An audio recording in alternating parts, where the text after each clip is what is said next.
তীব্র গরমে জনজীবন অতিষ্ঠ।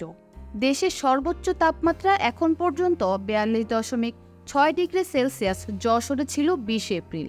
আবহাওয়া অফিস জানাচ্ছে এই তাপমাত্রা আরও বাড়তে পারে।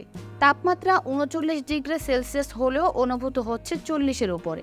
নানাভাবে মানুষ গরম থেকে নিজেদের রক্ষা করার চেষ্টা করছে। তবে জানেন কি, বিশ্বের এমন কিছু স্থান রয়েছে যেখানে তাপমাত্রা 56 ডিগ্রি সেলসিয়াস থেকে 129 ডিগ্রি ফারেনহাইট পর্যন্ত পৌঁছে যায়। আবহাওয়াবিদরা বলছেন এসবই গ্লোবাল ওয়ার্মিংয়ের জন্য হচ্ছে। কিন্তু বিশ্বের উষ্ণতম স্থানগুলোর কথা ভাবলে এই গরম কিছুই নয়। আসুন এমনই কয়েকটি জায়গার কথা জেনে নেওয়া যাক। ফার্নেস ক্রিক, ডেথ ভ্যালি, মার্কিন যুক্তরাষ্ট্র।